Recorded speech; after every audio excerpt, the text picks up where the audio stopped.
So my tracking generator is pretty unflat. As I mentioned in the previous video, it did fail the flatness test, and you can look at the markers here, and we see that got a marker delta there from the top of the generator. What we're doing here is we're looking at the generator, the tracking generator out, going back to the RF input on a full sweep. And we can see that the marker delta there is about 4.3 dB from the bottom of the sweep up to the top of the sweep there. So per the Cal data sheet, the spec is plus 2 dBm or plus 2 dB from the for the full sweep.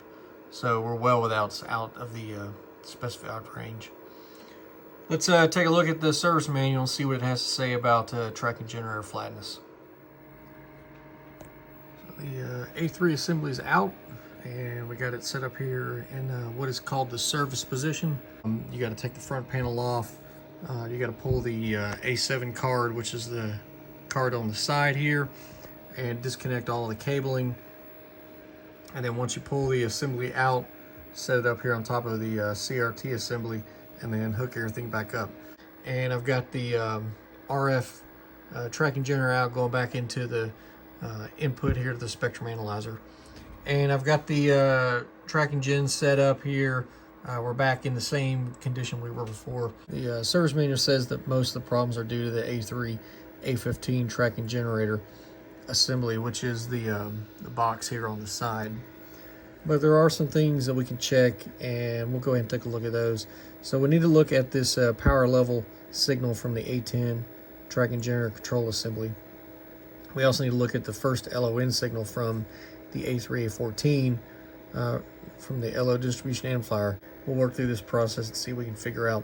So the first thing we'll check is the function of the power level signal. So the power level signal comes off from the, this is a schematic of the A10 tracking generator control board, and the power level signal is right here, and that's on J1 at pin number 8. And as we can see, it should be a 0 to minus 11 volts DC signal, and that's going back into the tracking generator control. So it's coming in on this ribbon cable here that goes back to the A10 assembly. And what we need to monitor is the A10 J1 pin 8. And it says that the voltage, we need to plot the voltage variation frequency and look for any discontinuities. So discontinuities in the plot near which the frequency, near the frequency at which the flatness is out of tolerance indicates problem with the A10.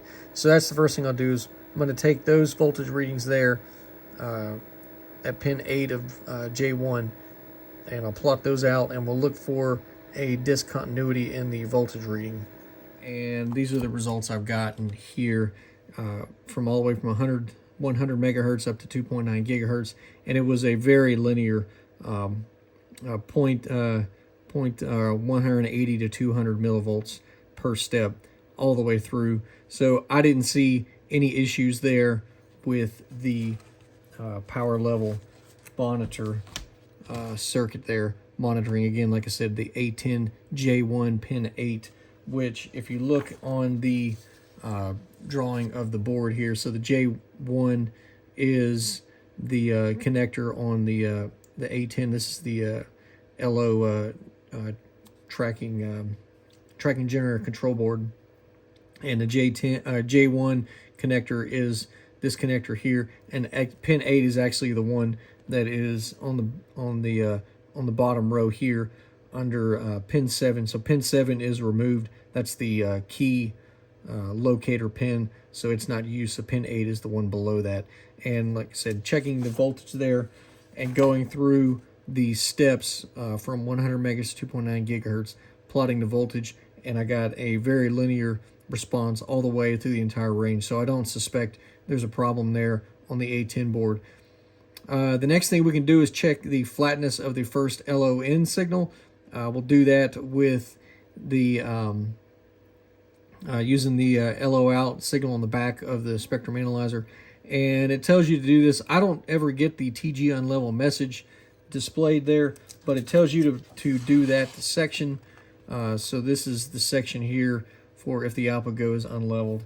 And what it's going to have us do, just briefly what it's looking at here is the ALC, the automatic level control monitor voltage, looks for a voltage greater than 1 volt or less than 0.1 volts, minus 0.1 volts DC. And that's it has a window comparator circuit, and you can see that here on the schematic. This is from the clip there. This is the schematic here showing the ALC monitoring portion here, and this is the window comparator that is used for monitoring the automatic level control. And you can just look here and see where the ALC mon comes in on pin 6, and it's just set to these. There's two comparators here looking at a reference between minus 0.1 volts and a positive 1 volt there. And of course, if we get outside of that range on the ALC monitor, then it's going to set a flag. These flip-flops here are going to send a flag here, and that's going to give us the TG unlevel signal. So I'll go ahead and do that now. I'll set up the equipment, and I'm going to look at the LO output signal. And what we're looking for on the first LO out, power reading of greater than 12.5 dBm, and we should have that greater than 12.5 dBm across the entire range, 0 to 2.9 gigahertz. Here we can see this is a close-up portion of the block diagram here, just looking at what we're going to be monitoring here. So our tracking generator, the A3A15, this is the tracking generator module. It takes it needs 3 different inputs to produce an output voltage. You've got to have your LO, your first LO in, that comes off of the LO distribution amplifier. At we should have a power of approximately 16 dBm here, and we can monitor that from the first LO out, which is on the rear panel, and we should have greater than, it says greater than plus 13 dBm here, and our troubleshooting section is going to have us look for greater than 12.5 dBm. So if we're not getting that power here, then it's possible that we could be getting a lower than needed power going into from our first LO input. We also need our 600 megahertz tracking generator drive, which comes off of the A9 board. That's a fixed 600 megahertz is minus 8 dBm. I don't suspect that's going to be a problem. And then we need, of course, our input, our power and control input, which is right here off of the A10 board. This is off of the J1. This is the ribbon cable that goes to the tracking generator. Here we've got our 92.14 megahertz tracking oscillator, which is used for peaking the tracking generator for a particular frequency. That's multiplied by 2 to 184.28 megahertz. It's then sent through an up converter and filter, which is combined with the 600 megahertz drive, and we get an output there of 784.28 megahertz. That's sent through a pentupler to 3.9214 gigahertz. So this 3.9214 gigahertz is what's mixed with our LO first LO input here, which is it from 3 to 6.8214 gigahertz.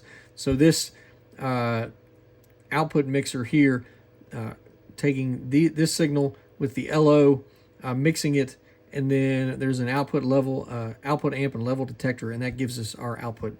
And this is really what makes this work. So as the spectrum analyzer sweeps, its LO frequency is mixed here, and that sweeping frequency combined with our fixed frequency here produces a sweeping frequency on the output of the tracking generator that is frequency locked with the sweep of the spectrum analyzer, so that as the spectrum analyzer sweeps through a particular band, the output of the tracking generator frequency sweeps that same frequency range with the spectrum analyzer, so that we get that output tracking with the sweep of the spectrum analyzer.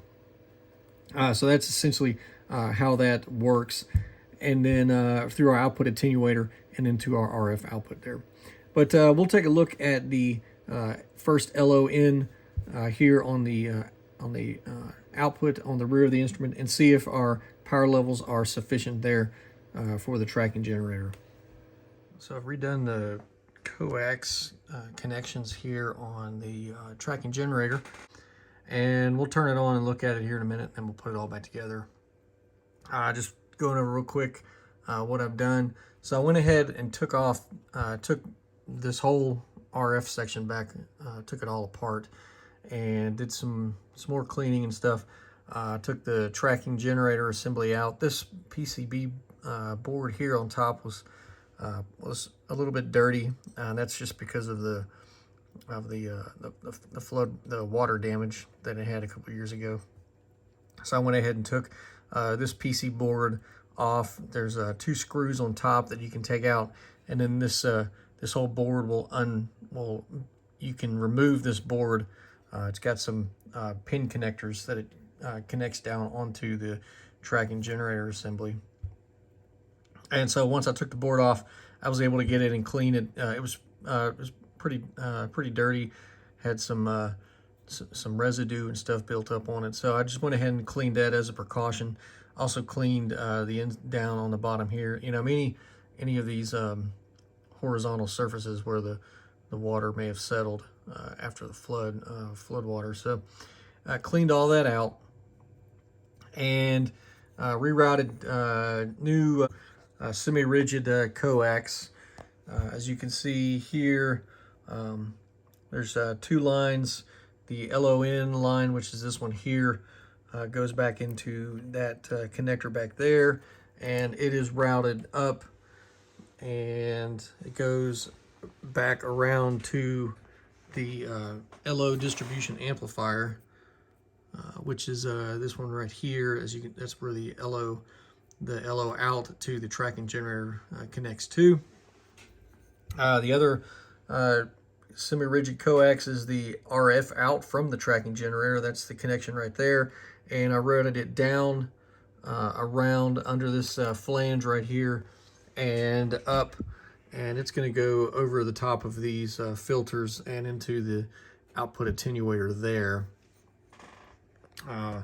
Also a piece of coax, semi-rigid coax here, going into the input to the low pass filter, which is here. That comes down and it goes in between the dual band mixer and the LO distribution amplifier, and that connects to the into the dual band mixer at right there at that port there. Also changed this. This is a RG402 semi-rigid coax, and I just had a little short piece that was long enough here, so I went ahead and changed that out too, from off of the YTO going into the that goes into the LO distribution amplifier down there. And I think this setup will work better. I did not have the proper, I guess there's bending tools for making these bends. I just tried to make them the best that I could with what I had, making sure that I didn't kink. You don't want to bend these too sharp because you'll kink the jacket there, but kind of getting sort of round bends so they didn't get kinked there, and I think it did pretty good. Also, when I was setting them up, I go ahead and form and bend them into the right forms, and then just to make sure they were still working, I went ahead and took some readings, some power readings by putting a signal through the coax with this signal generator here, and I ran the signal from 3 to 7 gigahertz and measured the output on the power meter up there. Just doing some before and after comparison. So when the coax was straight, I'd take a baseline power reading, and then after it was formed, then I would take another power reading and make sure that the signal, the power level wasn't degraded too much, just to make sure that I didn't kink the jacket or break one of the solder joints.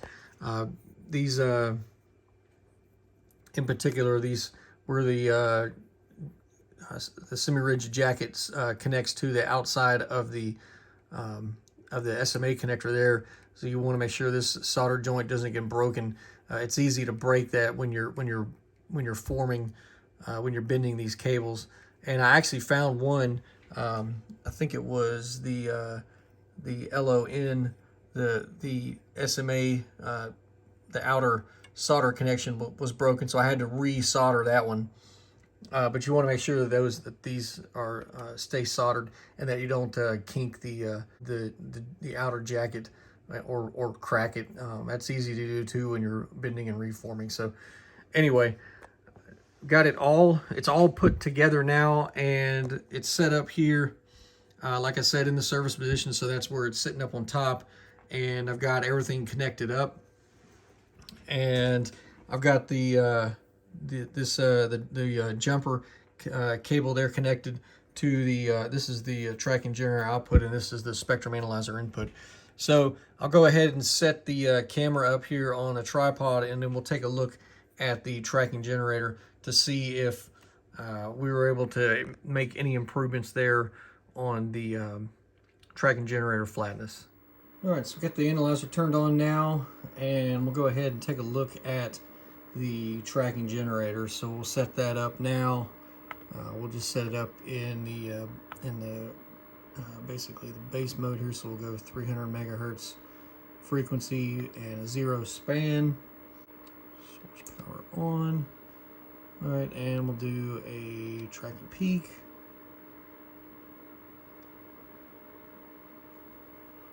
All right, so we're peaked there and peak search. So it looks like the amplitude accuracy here is a lot better. So we wanted a source power there of looking at a source power of negative 9.75. So that's pretty good. I think earlier it was peaking a lot higher. Source power of 5 minus dB. All right, so there we go. We got that set, and peak search. So that's pretty good right there. It's pretty close. We'll take a look now. So we're in 0 span. We're sitting at 300 megahertz. So it's not showing the whole span. But we can go now to full span,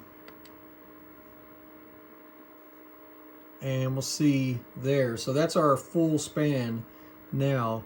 Remember before when we looked at this that it was the tracking generator started out sitting at minus 10 dB.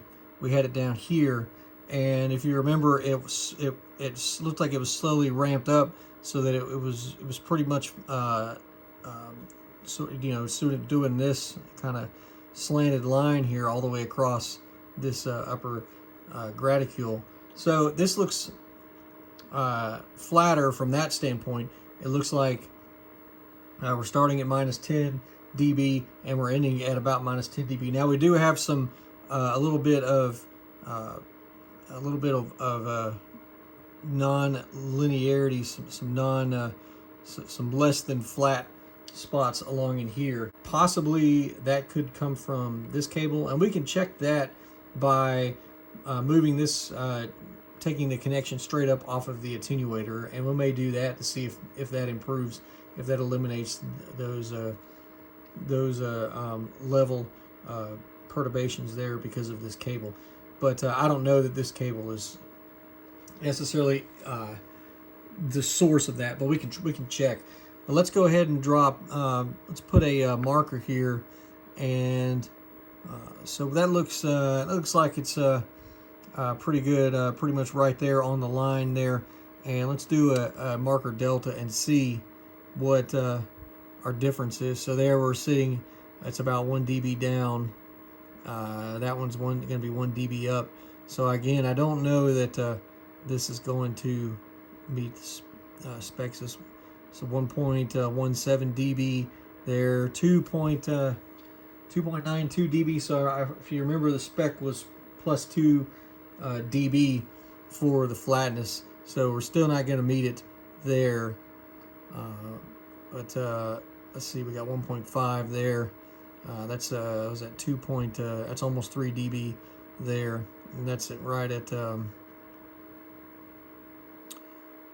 Let's see. Yeah, so it's a little bit it's a little bit not flat. Let's see what our total delta is there. So it looks like that's probably the lowest peak, and we can put up to the highest peak. So we've got a marker delta there of 4.26 dB. So that's not going to be very good. And there's another marker delta there, 4.45. So again, you know, kind of what maybe is to be expected from buying a secondhand tracking generator. This may not be the flattest one. And I noticed too that this tracking generator is the HP part number 6917, which was the there's two part numbers that the service manual specifies. The 7917 is the tracking generator, and the 6917, which is what I have, is the tracking generator exchange. So HP would, if you had a problem with your tracking generator, you would send the old module in to HP, and they would send you an exchange tracking generator, and that's what I have in exchange. So this may have been a tracking generator that HP had refurbished at some point. I don't know how that exchange program worked, but anyway, I've got an exchange module. So we can run the tracking generator calibration routine and see if that will improve anything. And I've already done that. One thing I did once I replaced the coax was reperformed all of the self-calibration routines, the cal frequency, cal amplitude, because those can be affected, and those would have been potentially affected because it changed up a lot of the signal paths there in the RF section. So I wanted to make sure that all of those were going to be good, and they passed without issue. And then after that, once those are all complete, then we can run the tracking generator cal routine, and I'll do that here. We'll do that and see if that has any effect on our tracking generator performance. So we'll go ahead and put our passcode in. That way we can save our calibration data, and we've already got the source signal hooked into the input, and you've seen that, so I haven't changed that. So we'll do the cal tracking gen.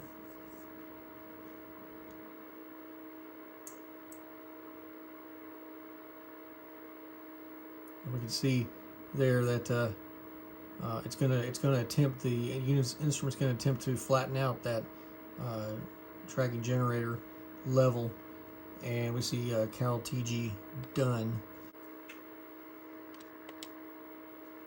And then we'll go source power on. So it looks like at minus 10 dB. So we're still good there. I'm gonna put it up to minus 5 dB, and then we'll do tracking and see.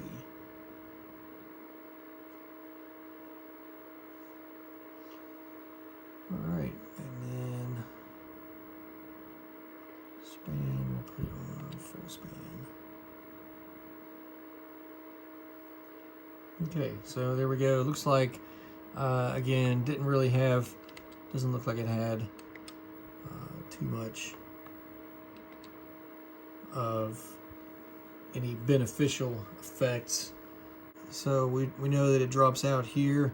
It's at 2.1 gigahertz and at 2.182 gigahertz, and it's about 2.3, 2.4 gigahertz, and then again at 2.54 gigahertz. So fairly unflat there from about let's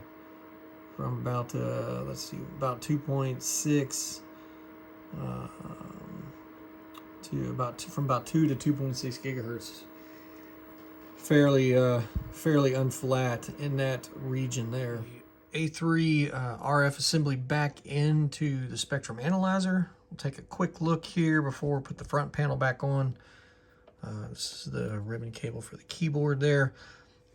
So I've gone ahead and attached the semi-rigid coax coming out of the output attenuator from the tracking generator. And I did find one thing, and I went ahead and touched this up. So, you know, I mentioned earlier about the solder braid on these SMA connectors, and turns out that the solder braid on this SMA connector here coming out of the output attenuator was also broken.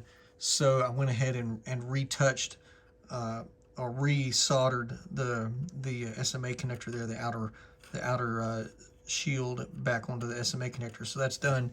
And I also touched up the connector on the other end too. This goes to the output connection on the front panel. So that's been touched up as well. So those, one thing to note, and when we put that together, we'll see if that made any difference. I also added a anchor here, one of these adhesive anchors to attach this rigid, the semi-rigid coax here, just so to prevent any kind of movement, because this is going to have to be formed once I get the front panel on. So I didn't want any of the movement to transition back into the connector up here. So that's going to give that an anchor point there, so that we're not flexing this joint here. Looking at the assembly that we put back in, got all of the leads reconnected. The manual talks about this, making sure you got really good dress here, because this is a pretty tight clearance up on top.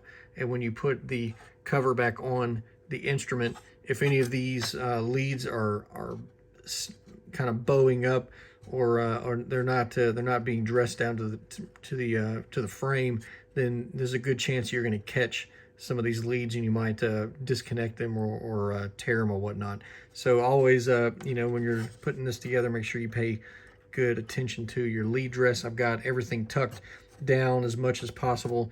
The excess ribbon cable here and the leads tucked down into the little void areas there. And this harness here, I've got it tucked down and attached with a cable tie here to keep these these leads down inside the card cage. One other thing too, because I'm using this coax here, this is pretty thick, pretty substantial coax. It's double shielded coax. This is the first LO out that's going to go onto the rear panel here.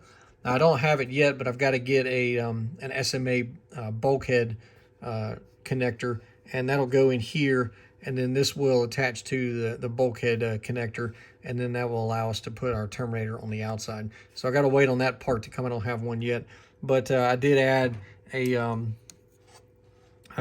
cable tie here, and I used one of these. There's some threaded holes on this on these covers here for one of the options. I think it's a demodulator, TV demodulator option. I think that bolts onto the top here, and I used one of those threaded holes there to thread in this this cable clamp, just so that I can give this a little more support again, so that it's not flexing. And I also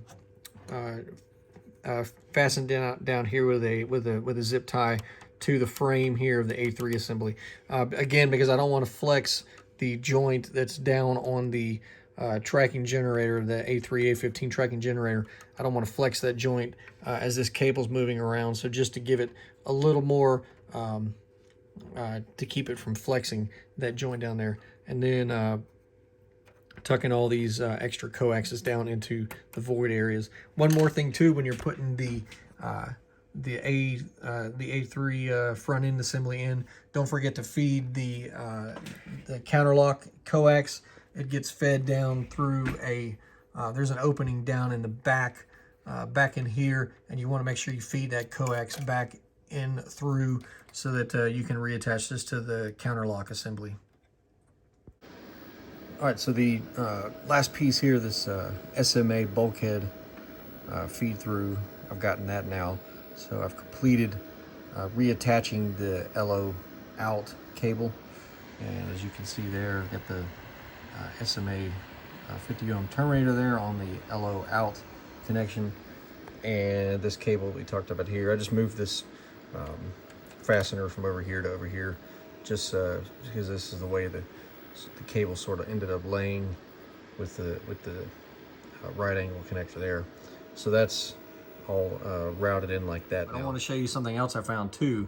So I'm gonna sort of I'm looking here at this cable right here, and what I found was that this cable that I've been using is maybe a little bit suspect too, because here I'm going to flex this connection here, and if I twist this connection just a little bit on the input there, see how we open this hole up here on the sweep, and that is that's a pretty deep hole there. You know, 5.5, 5.6 dB down from our reference point, and I'm not even really moving this connector very much all. Just you know, I can't even see it. I'm watching it and I can't even see the outer barrel rotating. But anyway, if it's just not tight enough, then and now I've got to tighten down there, and it's come back up. So I don't know if this cable is not the best, probably not the best for this, but it just goes to show if you don't get these connections on here really tight, that can also affect readings. And I was also earlier, I can't repeat it now, but I was flexing the coax around right in this part right here. I was flexing the coax and it was doing the same thing. And here I'll loosen, I'll do this, twist this here just a little bit, and you can kind of see what I mean here about you know, if this isn't just tight enough, you can see that this there, right there, you can see how I've sort of opened this hole up, this power hole up on the sweep. And so what is that? So it doesn't take much to open up a huge power hole there, and I think that's maybe just from what types of cables that you're using. A cable that I was using a minute ago, and I noticed that it's got a different type N connector, and I think this is probably a little bit of an inferior type, and I don't even know where this is probably some you know, some cheap budget type connector. But I notice on this type N connector, see how this inner ring here is solid, and it's not segmented. So this is the type of connector that I used on that new cable. This is an Amphenol type N connector, and you can see the construction differences here between this unknown suspect connector versus this Amphenol connector. You can see right off that the outer barrel here is a lot thinner than this Amphenol. And I also noticed too, I talked about this inner barrel here was one solid piece of metal, whereas this one is flanged, and you can see the little flange cuts down in between the different segments. It's flanged into 4 different pieces there. So I think that this connector is probably of better construction, better quality, and that's what I've used to make that new cable, and I don't have those problems. And this is that cable that I made for a new Cal out cable. So I used you know, this good Amphenol connector, and then this BNC that goes to the Cal out signal. So this is my new Cal out signal cable for the spectrum analyzer. So a couple more things to look at, and then we'll wrap this video up. What you're looking at here is the results of the LO out test that we did. This was part of the troubleshooting for the flatness portion of the service guide here, where it has you connect the power meter to the LO out jack on the rear of the instrument, and then measure for proper LO output power. And if you remember from earlier in the video, what we were looking for was a greater than plus 12.5 dBm on the power meter, and that was supposed to be across the whole sweep of the spectrum analyzer, so from 0 to 2.9 gigahertz for the tracking generator, which here it is here. So here was that LO out test that I was just mentioning, and then the spec, of course, here greater than plus 12.5 dB over the entire range of the span. And as I mentioned here, so that's looking at the first LO out on the rear of the instrument, and that's for 3 to 6.8214 gigahertz. So that would be the LO in coming from the from the Yig tuned oscillator there, where we get the main LO for the instrument. And checked that. I did that, performed that test here at the output, and these are the results that I got. So very good results, plus 15s, a lot of 15, 14 here across the range.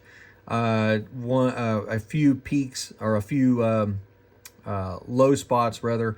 Right here at 2100 megahertz, we had the reading of 13.3 dBm, and at 2400 megahertz at 13.5 dBm. So those were, I believe those are the two. We had one at 1500 dBm, it was 13.5 also. So really the lowest points there, still well within the greater than 12.5 requirement. So I'm not concerned there. And of course, that LO signal coming in here and then going through a coupler, which is located inside the A3, A15 assembly, and then we're reading the signal here. So we're going to have a little bit of signal loss going through that coupler, but you know, if we have our signal here, and actually on the spec sheet here it says greater than plus 13 dBm. So we even met that spec there. So we definitely met the spec for the troubleshooting portion. And of course, it's going to be a little bit higher here. It says approximately 16 dBm there. I'm not going to take this measurement here. I feel pretty confident this is just fine. And in order to take this measure, I have to take the instrument completely back apart and pull the A3 assembly back out. Now I don't want to do that. So we got the spectrum analyzer put back together now, and I've got it set up here on the tracking generator, and you can see we're feeding the tracking generator out into the RF input, and I've gone ahead and put the full span on, peaked the signal, and we're sitting at a minus 10 dBm level on the tracking generator. And we can see here that the response on the spectrum analyzer looks pretty good. It looks a lot better than it did before. And I'm going to talk about some of the things that I've done to get this improvement made. We'll look at the calibration results there of the tracking generator, and we'll talk about the methods, what we're actually looking at when we do these calibration routines, these calibration checks on the tracking generator, to maybe clear up some confusion. I know it definitely, as I sat back and actually thought about the different methods, what we were doing, sort of cleared up some of the misunderstandings I had about what the measurements we're actually taking here are, and how that flatness is measured. We'll also look at the signal chain that we have there from the tracking generator, and look at some of the things that I made some changes to that we saw in the previous moments back there when I had the RF assembly out. We can go ahead and have a look at our signal levels here, so I'll put a marker down.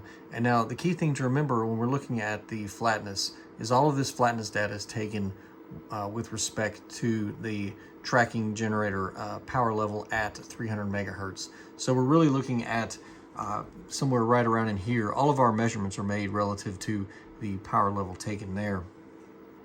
And when we're looking at the tracking generator, when we're taking those flatness readings on the tracking generator, we're looking at only the tracking generator. So we got to keep that in mind when we're looking at this flatness data, that this is a power level reference to the power level taken at 300 megahertz, and then it's the power level that the RF power sensor is reading from the output of the tracking generator. Now, to clear that up, so what we're looking at on the screen here is not only the results of the tracking generator output, but we're also looking at the results of the spectrum analyzer input and that signal chain from the spectrum analyzer input all the way up to the display. So what we see here on this as this sweep is a combination of what the tracking generator is producing, but it's also the response of the the spectrum analyzer RF input, the signal chain up to the output of the intermediate frequency, and any corrections that we may have applied to this this path along the way from the input here to the processing of the spectrum analyzer. So more specifically, the response of any frequency corrections that we've applied to that signal by the spectrum analyzer. And that's what we did in the previous videos there, where we had to recreate those frequency correction constants. So what we see here on the display on this marker here is we see that the signal is still pretty flat, and that's what we want to see. But we also see that we have some minor deviations here from our ideal power level, which would be at minus 10 dBm in this case. So we have a little bit of deviation here, but nothing that is out of the specification. Or we will look at the cal check sheet here in a minute, and we know that the specification is plus or minus 2 dB from our reference power level, which was taken at 300 megahertz. So we see here, just looking at the point response here of anywhere along that sweep, we see that we're still pretty well within spec. You know, a little bit of movement here, but again, we have to keep in mind what we're seeing on the display is not solely the response of the tracking generator, but this is the combined response of the tracking generator output and the spectrum analyzer input and the input chain up to the display processor here, including any of the corrections. I've highlighted some of the coax connections here, and these, I believe, are all of the coax pieces that I actually changed out when I did the upgraded the coax back to semi-rigid coax. So I know that I replaced the piece coming from the YIG-tuned oscillator out to the LO distribution amplifier. We replaced the piece that connects from the LO distribution amplifier to the dual band mixer, which is this piece here. Replaced the piece that connects the distribution amplifier to the tracking generator LO input here. This coax here, which goes to the rear of the unit to the LO out, which is terminated. And then we replaced both pieces of coax that connect the tracking generator output to the output attenuator, and then from there to the RF output connector on the front. So when we're looking at signal path and making corrections here, so what I ended up doing after all of this work was done was I went ahead and reperformed the cal frequency, the cal YTF, and the cal mixer. That way I could rule out any possibility that any of the changes made here might have had an effect on the signal going in, the LO signal going into the dual band mixer, because we had a lot of cable replaced here. And so once you perform the cal mixer routine, we have to make new frequency calibration corrections, and I did that again. So it was a little bit of rework on my part, but I did go ahead and reperform the frequency correction calculations for both bands, so band 0 and band 1. And I've updated the spectrum analyzer with the new correction constants. Not a whole lot of change. Some changes on the high band portion. Nothing too significant. We're talking about maybe 0.2 or 0.3 dB of signal change there on some of the measurements. Some of them were the same. Some of them changed slightly. We can rule out any changes that might have been caused by the work that we've done there on the front end. When we're looking at the tracking generator output, as we see on the spectrum analyzer displayed, we got to keep in mind too that that we're going to be using the low band, so band 0. So our signal path from the tracking generator is coming in from the RF output being put back into the RF input, and then we're going to be following this upper chain here. Our Cal mixer, our new our band 1 correction constants really aren't going to play much role at all into the measurements that we're looking at for the tracking generator output when we're talking about a complete system response, as we see on the spectrum analyzer display when we're feeding the signal back into the spectrum analyzer. Our signal path is going to be this top portion here. But the frequency correction constants that do have an impact are going to be the correction constants for the band 0, because that's the path that we're using. And so that's what I've done. So I've gone erred to the side of caution and went ahead and reperformed those portions there to rule out any possibility that the cable replacement might have had an impact on the signal path there. Let's take a look now at what we're actually looking at, the calibration procedure, the calibration verification procedure, and we'll look at the results there of some of the tracking generator calibration checks. A couple that I want to focus on are going to be the level flatness and the tracking generator feed through, and that's what we've got here in front of us. Here's where we talk about the tracking generator flatness, and mentioned this previously, but when we're taking this reading, we're going to be taking a relative power measurement to the power measured at 300 megahertz. So essentially the power level that we measure at 300 megahertz is our 0 point, and then any point that we measure from that point on is referenced to the power level we take at 300 megahertz. Once we set up the spectrum analyzer, we'll get it on, we'll turn it on, peak it, and set it for 300 megahertz.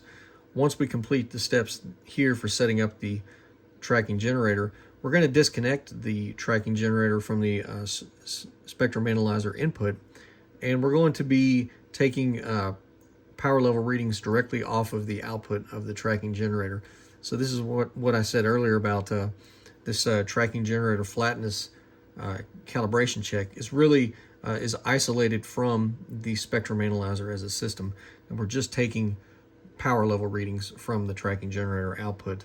As we can see, here are the results of the tracking generator level flatness calibration check, and I believe I've gone through, this is a lot of data here, and I've run this calibration check twice, as you can see. So I have two columns of data, and I've picked out the maximum positive deviation here and the maximum low deviation here.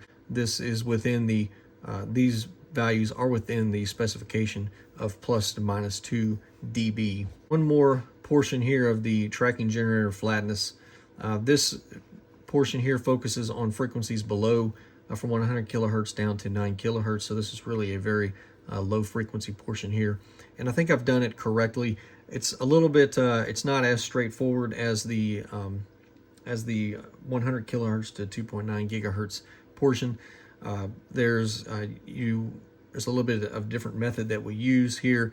I was able to use my DVM and in math function to get the dB readings at 50 ohms, and the only one discrepancy I noted was that at 9 kilohertz the corrected flatness level was minus 2.3 dB. So what we're going to see is that is going to be outside of the specification. As I mentioned, it's plus or minus 2 dB. However, I'm not too concerned about that. It was only it's not at 9 kilohertz, and I'm really not concerned so much with the flatness there at 9 kilohertz because I'm don't intend to use this system. If I want to sweep something at 9 kilohertz, I'll probably use the 8595B spectrum analyzer that we've seen in the previous videos there, as it is going to be more appropriate for sweeping something at that low of a frequency. But anyway, it's to note for completeness there that we did not meet the specification at 9 kilohertz. All right, also looking at harmonic spurious outputs, I failed to mention this one, but this is the other check that we looked at here. We're looking at the output of the tracking generator, which is feeding into another spectrum analyzer, not the same unit that we're running the tracking generator from. And I used, for this measurement, I used my Tech spectrum analyzer because it has the 3 gigahertz spectrum analyzer input option. So I was able to perform pretty much this entire section here, looking for spurious outputs of the tracking generator. And we can see here the results of that test. Again, looking at, and the only reason I was able to use that spectrum analyzer is because the third harmonic level is only measured at 900 megahertz. So I was able to get a third harmonic display on that spectrum analyzer at approximately 2.7 gigahertz. If I was trying to do that measurement at 1.4 gigahertz, then I would have been outside of the bandwidth of that spectrum analyzer.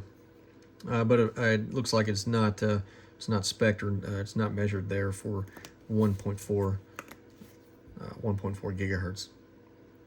And here's the results here of that measurement, and we'll look at the Cal worksheet here in a minute. But I can tell you that these were all also within specification. And then the final test that performed for the tracking generator was the tracking generator feed through. And this is the test that I had initially unable to meet the specification with the old cable, which is kind of what kicked off this whole video really, was when I was unable to meet the tracking generator feed through specification. What I found was that the cable I had used previously was the shielding was not adequate to allow the spec to be met. But what we do in this test is the instrument is set up in the test state, and then both of the tracking generator output and the spectrum analyzer input are terminated at 50 ohms, and then we take readings on the spectrum analyzer, looking for any noticeable signal responses, and we record those signal responses here. So anywhere from 400 kilohertz up to 2.9 gigahertz, and we're looking for the peak spectrum analyzer response at these various frequencies here. And it has you go through to find a procedure that it go through to find these responses. Once you find the peak response on the given test range, we'll note the value of that peak response here on the chart. As we can see, the highest power level noted was minus 115.7 dB. And here's the Cal worksheet for the spectrum analyzer. I've gone ahead. This is skipped through to the tracking generator portion here. Absolute amplitude accuracy met within spec. Power sweep, I performed this test twice, actually with 2 different setups. Got the same results, or I got identical test results there at the end of that test. This is the tracking generator level flatness. We've talked about this test already, and our measured flatness levels here from 9 kilohertz to 100 kilohertz. They're at positive 0.4 dB. Spec is plus 2 dB from 100 kilohertz to 2.9 gigahertz. Our positive spec was, I have the wrong number written down there, but our positive spec was 0.63 dB. And then, as I mentioned, our 9 kilohertz to 100 kilohertz spec did not meet the specification at minus 2.3 dB. And our 100 kilohertz to 2.9 gigahertz maximum minus deviation was minus 0.15. So these values here well within the specification. This value here outside of specification, but you know, that's just the way it's going to have to be for this one. I'm not overly concerned that I was unable to meet this specification. Harmonic spurious outputs, we looked at that, and we see that the response here, our specifications here, they're a little bit different depending on what we're looking at, but as we can see, we can compare the numbers here, and they're all within the specification there. The closest margin here being the second harmonic level at 9 kilohertz, but still, again, well within the limits. And of course, the tracking generator feed through, which is the specification that really sort of kicked all this off. We see the spec was minus 112 dBm, and the recorded value was minus 115.7. So after the cable replacement, we're able to meet the LO, the tracking generator feed through test. All right, so I hope you enjoyed this video series. I think I finally completed this 4-part series. I initially didn't think it would be 4 parts, but that's what it ended up taking, trying to break this out into the different chunks as we came to them. So a lot of work, some rework there for the tracking generator, just to make sure that we had everything accounted for as far as getting the signal path, verifying that signal path integrity there for the spectrum analyzer, and getting the tracking generator issues resolved there. And I think we ended up doing pretty good. Got the tracking generator looks like it's operating very well, certainly within the specifications there. Completing all the calibration checks, only issues noted, we looked at those on the video, and then of course running the spectrum analyzer calibration routine and the confidence test as well. So that all, no issues there with the spectrum analyzer. And I'm going to wrap this video up. This is the end of this series.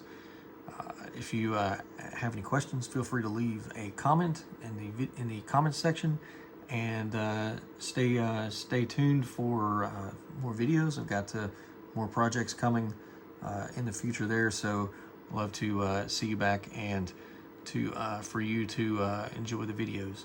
But that's all for now. Thank you for watching.